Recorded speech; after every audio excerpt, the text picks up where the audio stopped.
has never been a more important time to move in a vegan direction. Whether you're ready to start, restart, or re-energize your vegan or plant-based practice, this podcast is for you. I'm Michelle Olander, life coach, vegan, ADHD matriarch, travel lover, and smoothie loather. And I know that it's the details that get in the way of your vegan journey. But I like to believe that the obstacle is always the way. So every week we meet here where I translate the tools of life coaching and Stoic philosophy. I bring you actionable tips, some laughs, interesting guests, and vegan ideas for everyone at any age. All to help you veg your best.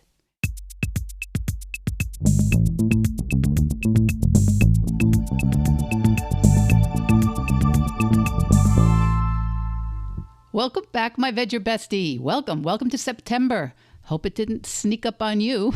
Hope you're feeling prepared for what I call the other new year. And September begins what I think is for many of you, many of us, the busiest season of the year. So to celebrate or get us off to a great start, we are tackling today one of those cuisines, one of those travel destinations that people often point to as not all that vegan friendly. And that's the cuisine of Northern Europe. And in fact, one of my best friends is winging her way to the Arctic as this podcast goes live in September, heading to Iceland and Greenland with a friend who is vegetarian. And they are bringing snacks and anticipating it being a little bit tricky, especially in Greenland. And I'm hoping to get a report from them when they return. So today's guest, Sunny Gandara, is not only a classically trained chef. Sunny is a native of Northwest Norway, and you're going to hear today how she transitioned her food blog, Arctic Grub, dedicated to the cuisine of Northern Europe, to a plant-based blog translating the flavors and the culture of Scandinavia to reflect her personal vegan journey.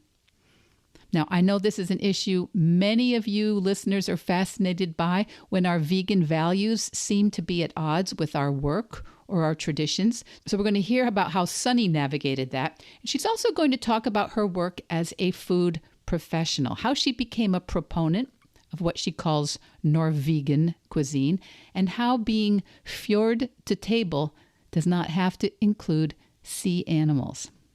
Now, Sunny will talk about the classes and the recipes she has for you, as well as a special offer just for Veg Your Best listeners, which you'll be able to find in the show notes.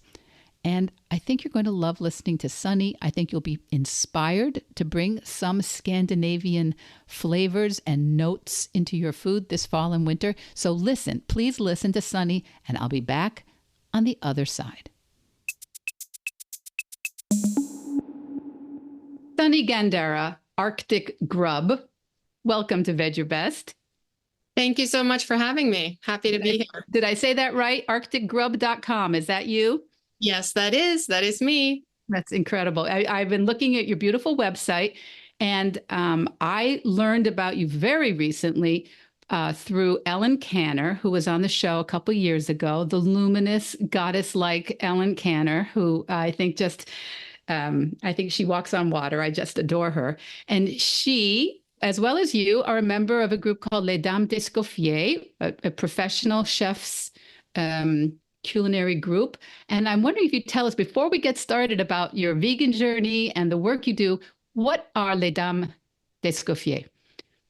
So Les Dames is a non-for-profit organization that supports women in hospitality. So you have a bunch of different women in there, and we're always expanding to different areas of hospitality. So we have, of course, chefs. We have people who are who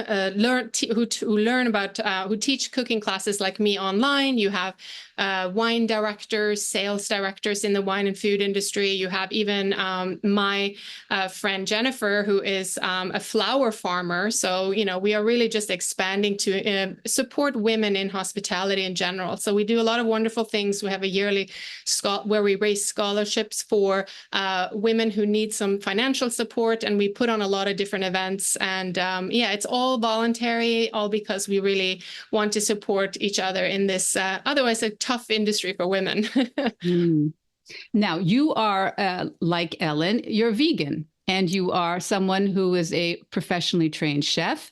And your particular specialty is the food of the northern end of Europe, and you're Norwegian. So I'm wondering if you'll just tell us to start a little bit about your vegan journey and then how wackiness ensued. And you're now this fantastic Norwegian culinary vegan expert. Yeah, sure. So I believe I've always been vegan, but at heart, I grew up with lots of animals. Animals were my friends. I grew up with siblings who were much older than me. So my friends, I lived in a remote village in Norway, not a lot of people, kids my age. So I had goats, I had ducks, I had tons of cats and horses. And, like anybody else, we get conditioned sometimes to, we eat meat and fish. And so my whole life I've been eating, I call myself a nose to tail chef because I was also a professionally trained cook at the Institute of Culinary Education. But when I had my catering company, Fork and Glass, with my husband, we were cooking regular meat dishes and normal fare, if you will. And then I remember I was in the kitchen, and I think I was even like terrible to think about now, but I was butchering a chicken, and I looked outside, and it was this very sort of idyllic farm where you just had a few animals grazing, kind of like what you hope animals have, what kind of life they have. And I saw this chicken, and the chicken made eye contact with me. And it just was this profound moment where I was like, wow, how disassociated have I become to just kind of not think about this life that I was just, butchering. And then this personality is looking at me like no different than my dogs and my cats.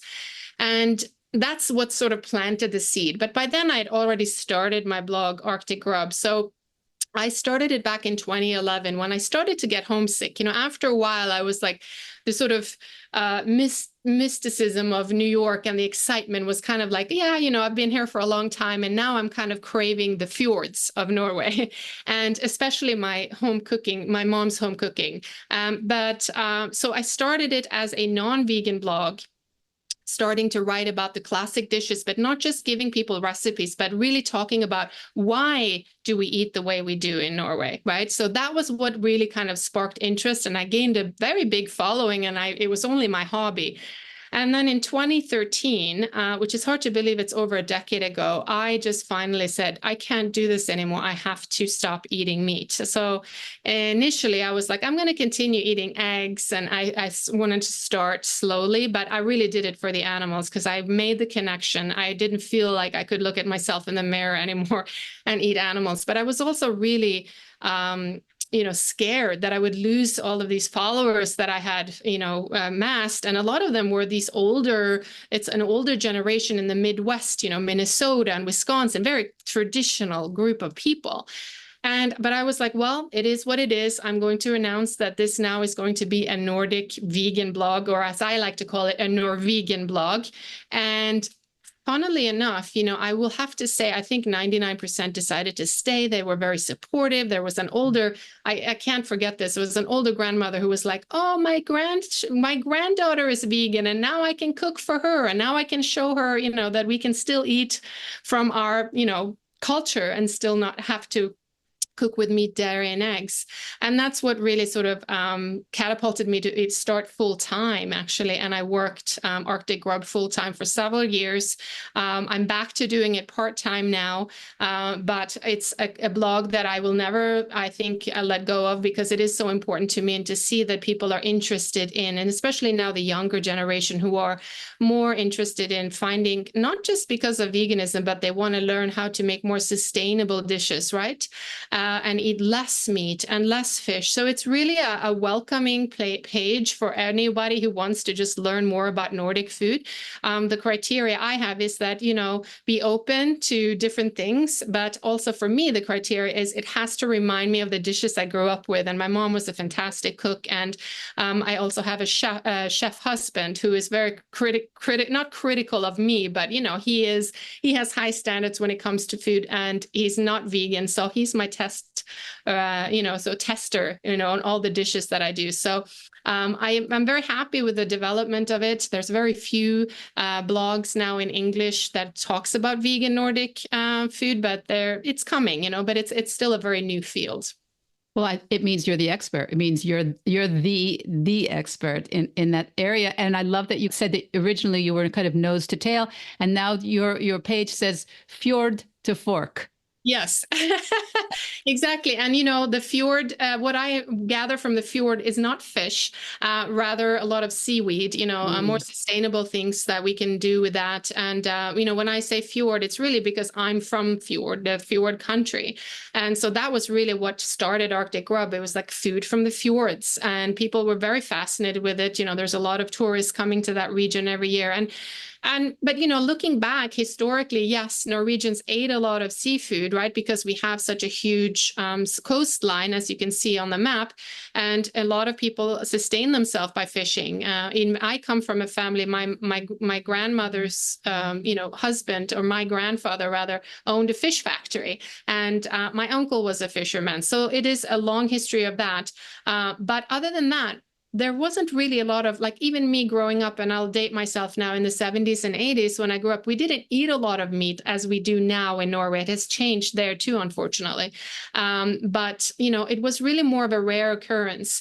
So I want to go back to really finding out, like, how can we eat seasonally? How can we eat local? There's a lot of foraging that's fantastic in the Nordic regions, of berries and mushrooms. And there's so many wonderful things that we can have to use and be creative, and not just automatically grab that steak or that salmon, but if you wanted to, I also have vegan versions of that as well. I saw that. I saw you have a class on making a fish style Norwegian meal. But start with in terms of your, so historically, I think sometimes people, let me take this back. I think sometimes people think that to go vegan is to turn your back on your culture or your tradition, or people like your family members who may have been hunters, who may have been farmers, who may have been fishermen, and, backbreaking work and tremendous care given to the work that they were doing sustainably many times, not all, but many of them very, very conscientious about the way they treated their natural resources. And I think sometimes people are offended, or we worry that they'll be offended when we say, no more for me, thank you. Yeah, I mean, definitely that is, I get a lot of comments sometimes on my blog, like, don't call it bacalao, if it doesn't have fish, and, this isn't classic and traditional. And so you have those people, and I understand that reaction of, don't take away my food memory, because, don't disrespect my grandmother's meatballs, whether you're from Norway or Italy. And I understand that. And I try to come at it with an open mind of, it's not necessarily the ingredients that we are thinking about, right? It's really the memories associated with it. When it comes to somebody's livelihood, farmers and things like that, there are always options. I never said you should just close down your farm or not, make money going out to sea. But there have been many instances where I've seen fishermen now are actually the sea, as ocean, as is robbed of fish. I mean, we're probably going to have extinguished the sea soon. So why not go to something more sustainable? Like I mentioned before, seaweed, or, if you have a farm something more like crops, versus, animals. But, you have to also think about, back in the day, we didn't consume meat in the enormous amounts that we do today. There was no factory farming back in Norway then, so then you could have maybe looked at it as a sustainable practice, right? Even though as vegans, we don't want to see any animals die, but at least that was a more natural way of living amongst animals. But now, unfortunately, with the increasing amounts of people on this planet, even if you wanted to, it wouldn't be possible to have grass-fed beef for everybody. It's just not a sustainable model. So I try to find, I actually started another brand called the Plant Curious Table, and that was really about attracting people who just wanted to eat vegan, like maybe 2 or 3 times a week, like just getting that started, that seed planted. And the same with Arctic Grub. Is like, I don't judge anybody if they're still eating meat, dairy, and eggs. I did that for 40 years. So who would I be to all of a sudden now be, the judge and jury, right? But it's really about making it more like opening people's eyes to see like Nordic food doesn't have to be just smoked salmon and reindeer steak and, creamy desserts. We can still have creamy desserts and it be vegan. But so it's just really about changing people's perception, and that does take time, and some people are open to it and others are not, and that's okay. I'm not for everybody, but I think I can't think of one person who has, and now I'm bragging, but who has tasted my food and say, ugh. Most of them are like, I can't believe this is vegan. And it's like, if I could cook like this, or if I could eat like this, I would be vegan in a split second. And that's kind of what fuels me to continue, because that's why I do all these cooking classes, to teach you how easy it can be to make a really classic Nordic meal with plant-based ingredients. So the other issue with Norway is it is Northern Europe with a short growing season, and understandably, animal products and fish products were things that were available more year round, or could be smoked or cured or put away in some method. How as vegans, as plant forward people, do we use the seasons in these northern climates, like near the Arctic? What become the new staples? It's not unlike here, because, eating with the seasons means just like you're eating what is most nutritionally, higher nutrients, and of course available. So a lot of root vegetables in the wintertime. So potatoes and turnips and parsnips and carrots and all of that stuff. And there's so much you can do with that. You can create these creamy cheeses from potatoes and carrots, and you can do so many different things.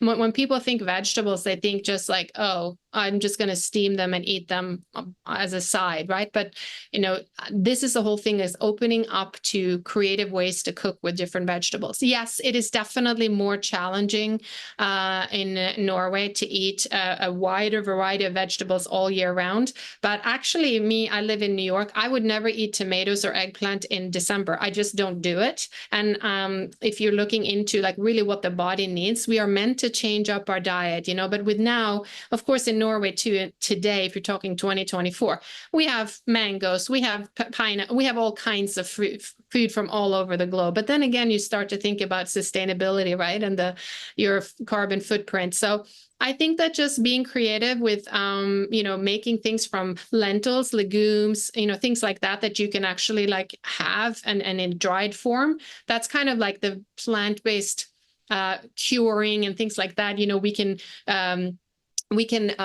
can a lot of things. That's what my mom did in the fall and the late or early late summer. We would just can all of our fruits, and we have 2 months where we have everything like plums and berries and fruits and vegetables. And my mom would just pickle them and she would can them, and we would enjoy those throughout the seasons.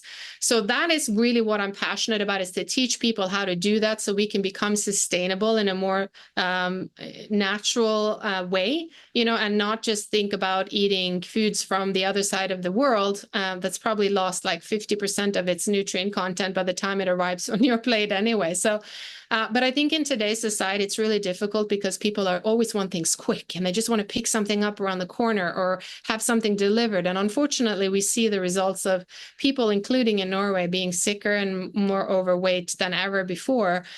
So that is why I do, again, these cooking classes, to just show people like, get back in touch with nature, get back in touch with your body, to eat the way you're supposed to eat.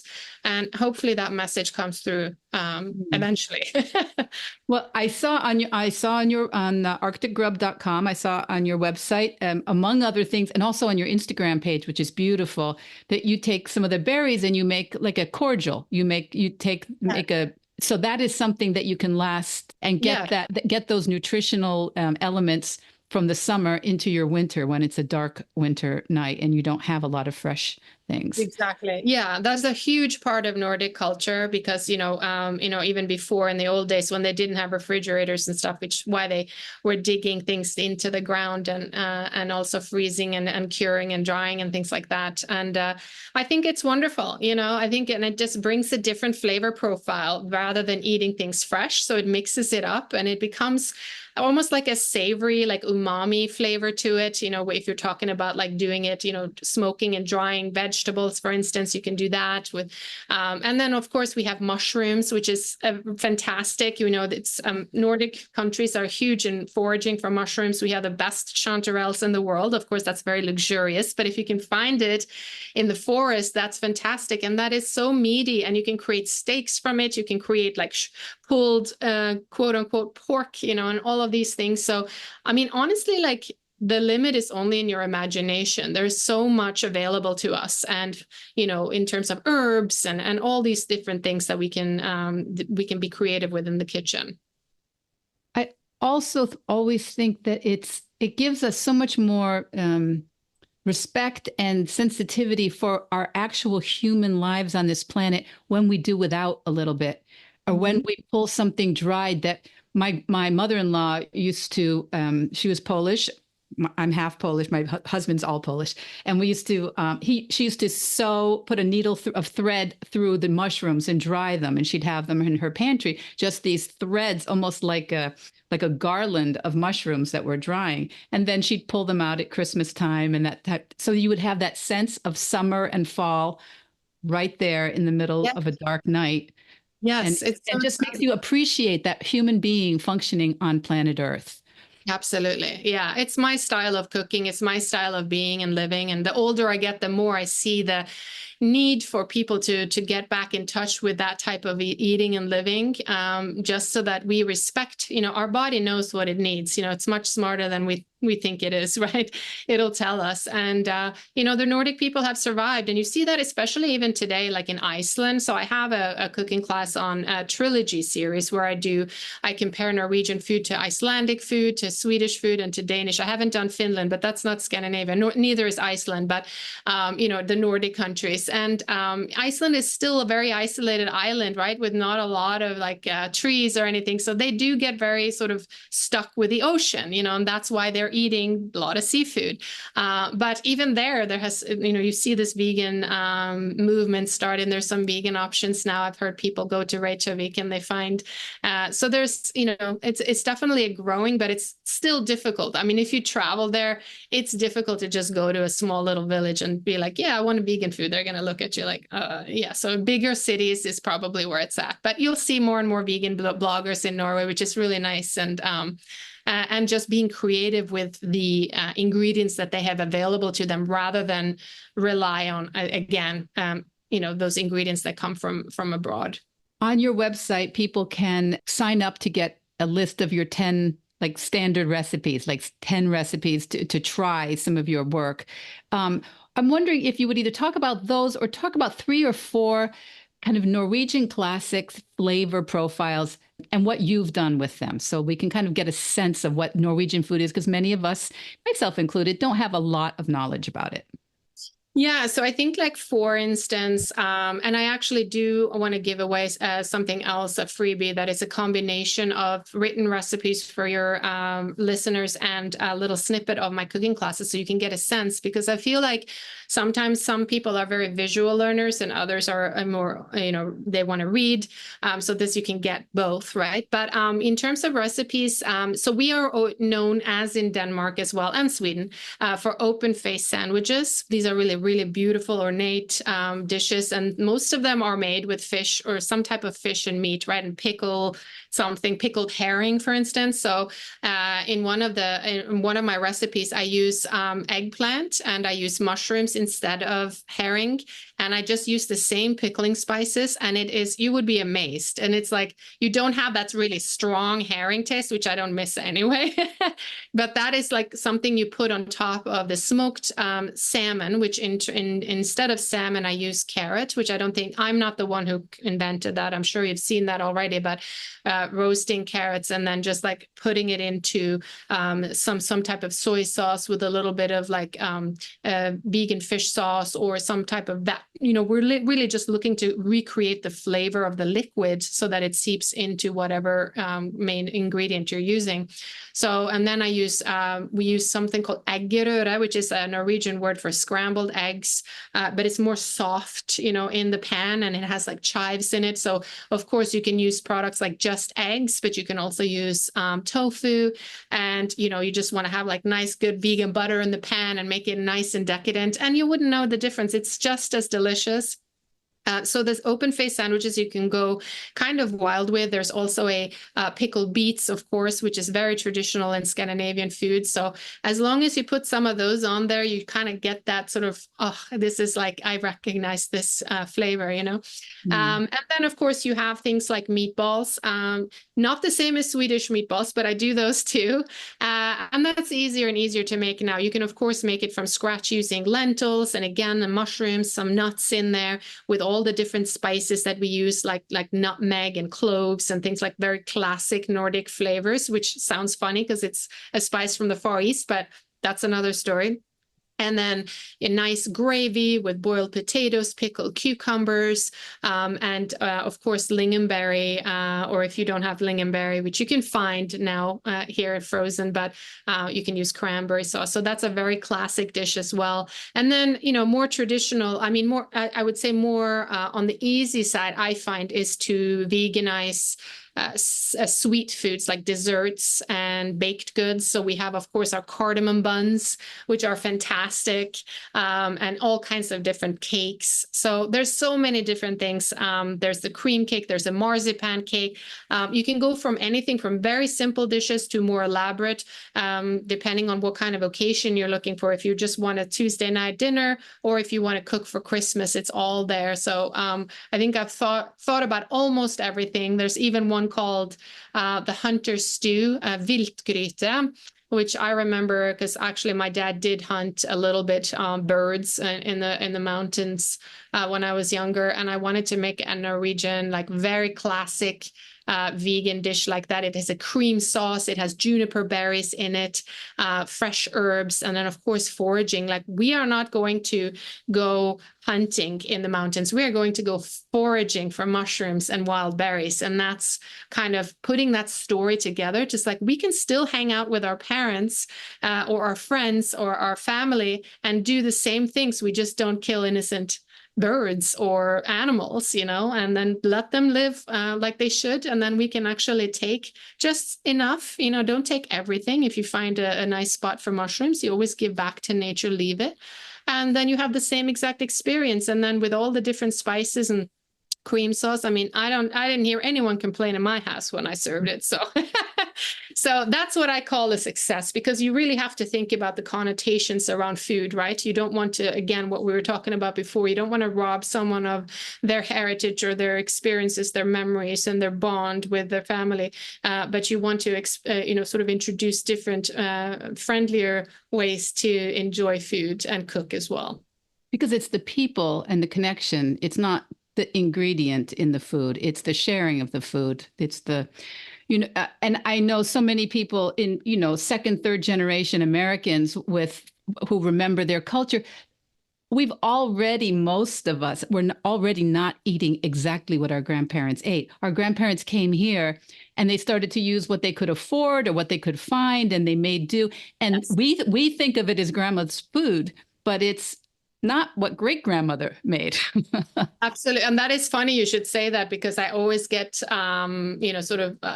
food brings up so much passion in people. It's incredible. Like, I'll post this innocent picture of a strawberry dish and people will find ways to argue about it. I find it kind of hilarious, but people like, in my family, oh no, that's not how you do it. And I was like, well, I am from Norway, so I do think I remember how I did it, but yours maybe fourth or fifth generation. And like you said, things get muddled through the generations, and then people use whatever they have available to them, right? I mean, they don't have, for instance, one thing which is coming out this week is a recipe for cloudberry cream desserts. You can't find cloudberries here. These are like these orange berries They look like raspberries, but they're orange in color, and they only grow in the very north. And in Alaska, I think, is the only state here in the US, because they have very similar climate to us, but you find them in the mountains, and it's all wild, and they have a savory flavor. So, people make substitutions. Like you can find cloudberry jam here, instead. So people use that. So, but, again, it's like asking your Italian grandmother, like, what's the correct way to make ragu, you're not going to get like a million different answers. And the same with Norway, because we are divided by valleys and fjords and rivers and what have you. And there's so much cultural diversity, even in this. Norway's a pretty large country because we only have 5 million people, but it's a long, very long country. And the way they make meatballs in the north, or lefse is another very famous flatbread that we put sweet toppings on, like butter and sugar and things like that. I did a course on that. I also have online courses where you can learn about this very, very old, the oldest bread in Norway. And there, oh my gosh, that's when the discussions came, like, that's not the way you do it. You put potatoes in it. Well, you do it there in that region, you may use that. And, but it's interesting to hear. And I guess I'm grateful that people are passionate and interested in Norwegian cooking, because I had no idea there was so many Norwegian Americans here. So yeah. that's kind of very, very interesting. And no matter where in the country, there's always somebody with that background. So it's been a good way to connect with people. And it's funny. It just is so human. I mean, I was a little girl with a lot of post-war Poles in diaspora, Poles in Chicago or New York or London or whatever. And they all fought about everything in terms of that you weren't making it right. Yeah. Your mother doesn't know what she's talking about. You would never do it that way. Yeah. And but it's what they have, of that memory, of that connection. When I heard about you, Sunny, I was thinking, this is an area so many of us have learned to veganize, or it's already vegan. Indian food, subcontinent food, Far Eastern food, Mexican food, Italian, Greek food. But the North has not had as much. As you said, you weren't finding as many people doing this work. And so I'm wondering I'm wondering, why do you think that is? Because there are lots of people from Sweden and Norway and Denmark in this country. Why do you think we haven't gotten that ethnicity cooking in our culture here yet? Well, I guess we don't have a reputation for like the French, right? With a very classic, sophisticated cuisine, or Italian, it's not in the same vein. It's been very much based on home cooking and very limited ingredients. Of course, that has changed over the last few decades with the new Nordic cuisine. You see all these Nordic chefs come up, and you have these 3 Michelin stars, but it's just been only recently, really. So what I call, it's Norway and Sweden and Denmark. For that part, maybe Denmark is a little bit more sophisticated. Oh, don't start that. Don't give them any ideas. No, but we are sort of more country of peasant food, and it's like it doesn't really look appetizing. Like if you see many people like posting pictures of their dinner, you're like, what is this? Boiled potatoes and like sauerkraut and like some sort of. It doesn't look very appealing. So I think that, but it's tasty, right? So we have this like thing of potato dumpling, but it just to my husband, it just looked like a gray, like creamy mess, and it's like it's not very appealing. But again, there you have it. It's like the memories that just jog this, like, oh my gosh, I start to salivate just thinking about this. Does it look appealing? No. So my whole thing was to make it look good too, and I think that's what the new Nordic has done. It's like really kind of sophisticated, the sort of approach to the classic traditional dishes. So I think we're still very new in that vein, and that's why it hasn't been sort of as caught on as much as the other cuisines from around the world. So you have classes, you have them online classes. Are they all virtual, or are they like you just download the classes and take them whenever you want? Both? So on arcticrub.com/shop, you'll find a list of all the cooking classes. Either they're pre-recorded or I already filmed them live, and you can purchase them and instantly download them. And then if you get on my email list, you will get access to information when I do live classes. I just did a live class over the weekend called Fjord to Fork, actually, Norwegian summer cooking, where we did this gorgeous raspberry tart. I showed how to make a vegan vanilla custard, which sometimes people have trouble with. And then making, of course, raspberries are in season now. And then these lovely fiskekok with their fish patties, showing you some secret ingredients to making them really delicious and flavorful.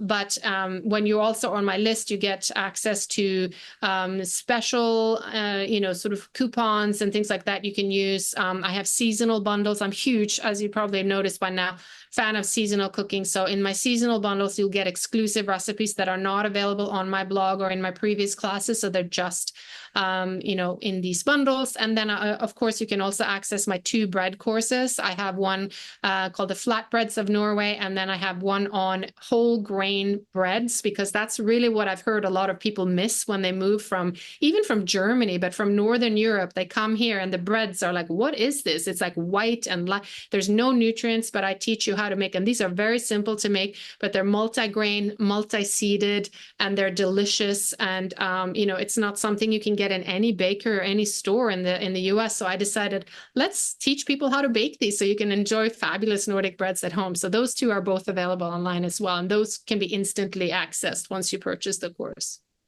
That just sounds mouthwatering. What would you say people should begin with this panoply? If someone's never heard of you before, they just tuned in, they listen, and they're like, well, where do I begin? Where would they begin? Yeah, I think that what I want to make, I want to make all my classes easy for people. I don't want you to have a lot of knowledge in advance to do this. So I try to make it as easy as possible. So I would say any of them, depending on where or what type of Nordic food you're interested in. Most of it is Norwegian, but like I mentioned before, I have this trilogy bundles. So I have 3 classes on, say, Norway versus Sweden. I have another 3 on Norway versus Denmark. That can give you a good introduction to what are the differences between Norwegian food and Swedish food, and look at how similar they are. And we think they're so different, but I always say we're more alike than we're different. So I like to showcase that in these bundles. And then, of course, the Iceland versus Norway too. And these are recipes that I find very hard to find here available in English. So it's a really fun thing to do. I also, depending on whether you have a sweet tooth or you want to do savory cooking, there's a bunch of them, but I don't really think there's a hierarchy of where. That's the beauty of it. It's like whatever catches your eye, go for it. And if you have any questions, I'm always available to my students. So maybe not at 3 a.m, but email me, and after 24 hours, I'm happy to help with any questions you have. I really love all my students. I love all my followers.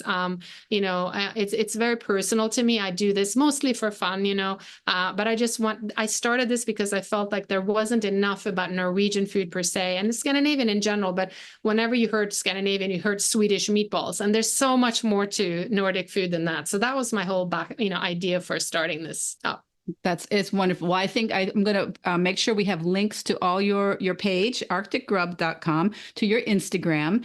And you said that you've got something prepared for people who are listeners that they can download. So I'll have the link to that in our page. And I was just thinking, I noticed that you live north of Manhattan. I have 2 daughters that live in Westchester County. And when I was there walking around, they both have new babies this year. And I was walking around and I thought they were raspberries, but they're wine berries that were everywhere, just dripping. I was thinking, after I was looking at your page, I'm like, oh my gosh, what if I had known about this to make, is it saf? Is that what you call what do you call the soft? So it's a kind of like a concentrated juice, right? So this is what we use to preserve our berries throughout the winter. So we would make it and really, really strong, and then you fill up water and you add some ice in it, and you have a nice, refreshing drink with your dinner. And there is actually, it was funny you mentioned it, because there's a special equipment, like a double boiler of sorts with some sort of concoction on top. I have never been able to find it here. I don't think they have it, but I wanted to buy that next time I'm back in Norway, because we're just renovating my childhood home now. So it's going to be ready in the fall, and I'm hoping to go back in too long to get one of those pots. And I want to do a class on how to make soft. So stay tuned. And what does the top do? Does it strain the seeds, or does it strains the seeds, and then there's sort of like a handle that presses it. It's a very it looks kind of funny, but it's and somewhat simple, but it does what it's supposed to do, I guess, and in a much more efficient way. And they've upgraded this equipment since my mom. I remember my mom had a really old one, but I couldn't find it now when I was looking in the basement. So I think I'm gonna have to buy an updated one. But those are little fun things, and you know, I always give resources to my students, like whatever I use. If there's any specialty ingredients or equipment, I try not to use any specialty ingredient that you can't find here in the US, because most of my students are American. I actually have a bunch of Australian ones too, funnily enough. I mean, there's a huge Nordic crowd in Australia that seem to love what I do. So I'm grateful for that. But I try not to do too much. But if you are looking for something, I can certainly help out with that if you're interested. That's marvelous. Sunny Gandara, it's very, very nice of you to make time for us here at Vedge Your Best. We're going to have all the links to all your work for all our listeners. And thank you for what you're doing. I hope you'll come back if you've got something else special to talk about. I would love to. Thank you again for having me. It's been a blast. So what did you think of Sunny Gandara from ArcticGrub.com? I'm excited to have you explore Sunny's recipes and classes on ArcticGrub.com, because Sunny is much more than a passionate enthusiast, right? Sunny's a highly trained chef. She has really taken on this challenge to translate the best of her food culture for people who simply don't want to consume animals. And Sunny has a link for you, my Vedge Your Bestie, that's going to be in the show notes, but it's pretty easy, right? It's arcticgrub.com/Vedge Your Best. arcticgrub.com Vedge Your Best. And you're going to see a special offer for Vedge Your Best listeners. And at arcticgrub.com, you'll also find Sunny Gandara's recipes, her cooking classes, gorgeous photos, cultural notes, travel ideas. And I want Sunny back on this pod when she has her childhood home ready for guests and students to learn her approach to NorVegan cuisine, immersed in that region of Northwest Norway. So you can also find Sunny at Arctic Grub on Instagram, and I think you'll be inspired there. You'll stay up to date with what Sunny's up to, and you'll find everything at arcticgrub.com. And I'm wondering how you have translated your traditions, your family, your culture or work into a vegan or plant-based direction, because that's really a fascinating topic for me, and I know for a lot of the listeners here. Is it something you're still working on? Is it something you're feeling some trepidation about still?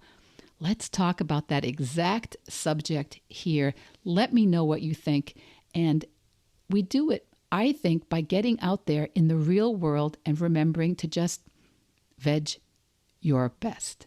Vedge Your Best podcast production, music, and editing by Charlie Weinshank. Thanks, Charlie. Before you go, it would mean so much to me and the Vedge Your Best team if you would hit subscribe, leave us a 5-star review, or share with someone you think might be interested. Something about algorithms, it helps bump us up a little in the rankings, and that's the best way to help others find the podcast and for us to find our audience. So, until next week, make it easy and Vedge Your Best.